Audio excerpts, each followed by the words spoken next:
सोच को नहीं मानते। शांतिपूर्वक हम प्रदर्शन कर रहे हैं, उसको करने नहीं दे रहे हैं। ये बोखलाए हुए लोग हैं, ये ब्यूरोक्रेसी के बहाने बैठे हैं, इनमें दम नाम की चीज तो है नहीं।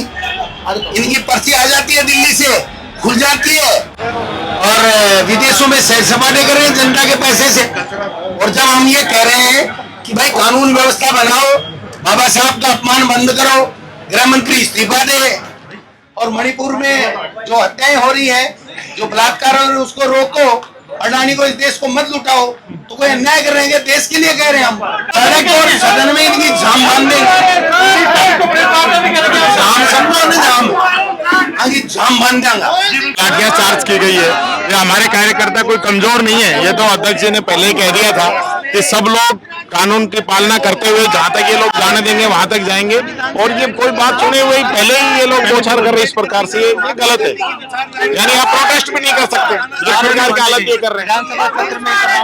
तमाम बातें उठेंगी विधानसभा में, इनको दे देंगे हम। ये इनके पास आज तक मैं चैलेंज करता हूँ, जो हमने क्वेश्चन पूछे हो उसका जवाब मुख्यमंत्री जी और उनके मंत्री दे दे तो बता देना। 19 को प्रेस वार्ता भी कर रहे हैं। एक आपकी तरफ से स्टेज पर कहा गया, मंच से कहा गया कि शांतिपूर्वक होगा, लेकिन फिर से यहाँ पर जो है लाठीचार्ज किया। ये जबरदस्ती कर रहे हैं ये लोग जबरदस्ती कर रहे हैं, जबरदस्ती कर रहे हैं। बैरिकेडिंग तक तो पहुंचने नहीं दिया उससे पहले ही। नर्मदा माता के पानी की फेंक रहे, सीवरेज का पानी, तो इनकी सोच है सही। बीजेपी का टकराव खड़ा कर दे। हम कांग्रेस बीजेपी में टकराव खड़ा नहीं करना चाहते थे आज, लेकिन जो इन लोगों ने टकराव खड़ा किया है, थोड़ा धूप की तरफ आज इन लोगों ने जो टकराव खड़ा किया है, तो उस टकराव के लिए तो ये जिम्मेदार है। यदि बीजेपी के लोग चाहते हैं हमको आगे जाकर रोक लेते, हमें कोई तकलीफ नहीं होती। लेकिन अब इन्होंने गंदा पानी ये लेकर आए, सीवरेज का पानी, और सीवरेज का पानी लेकर आए और आप सीवरेज का पानी डाल रहे हो। और इस पुलिस को किसने कहा सीवरेज का पानी डालने के लिए? मुख्यमंत्री भजनलाल शर्मा जी ने। तो मुख्यमंत्री जी सुन लेना, हेलीकॉप्टर लेके खुद सोते हो, नीचे उतरते हो ना राजस्थान के गाँव में, वहाँ कांग्रेस का कार्यकर्ता जो जनता के साथ खड़ा होकर आपको नीचे नहीं उतरने देगा, तब पता चलेगा। आपने चैलेंज किया है ठंड में डालना ठीक है क्या? गंदा नहीं, ये पानी गंदा पानी डाल रहे हैं, ये तो इनकी क्या कि सोच ही सीवरेज वाली है। जिनके दिमाग में गंदगी हो बीजेपी के लोगों के, सीवरेज की सोच है, इसलिए सीवरेज का पानी बीजेपी लेकर आई। पुलिस वालों से ज्यादा गलती तो बीजेपी वालों की है। इतने फ्रस्ट्रेशन में 1 साल का शासन फेल हो गया, बड़े बड़े उद्योगपतियों को स्कॉच पिला रहे हैं रामबाग में बैठकर, हमारे ऊपर सीवरेज का पानी फेंक रहे हैं।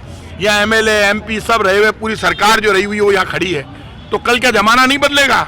ये सीवरेज का पानी फेंक रहे हैं, राजस्थान की जनता फेंकेगी इनके ऊपर सीवरेज का पानी। दोनों बात साथ में थे। पायलट साहब ने कहा कि आप पिछली बार जूते में थे, वो शायद सैंडल में थे। मेरी बात आप समझिए, पायलट साहब हो, चाहे गहलोत साहब हो, चाहे डोटासरा जी हो, हम सब यहाँ पर पूरी राजस्थान की कांग्रेस सामूहिक नेतृत्व में काम करती है। और जब जब हम सामूहिक नेतृत्व में आगे बढ़े तब हमने सरकार बनाई है।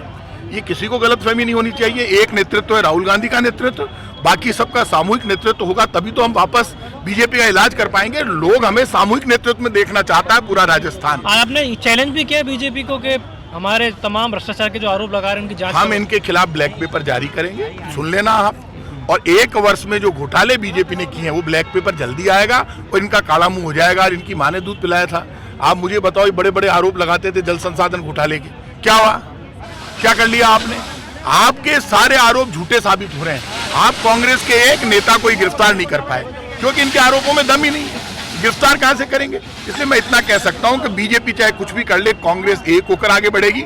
और राजस्थान की जनता पर जहां भी जुल्म होगा और जो योजनाएं हमारी बंद करेंगे, तो जनता के साथ के लिए हम एक साथ खड़े होंगे और बीजेपी की सरकार को मुंहतोड़ जवाब देंगे। Thank you.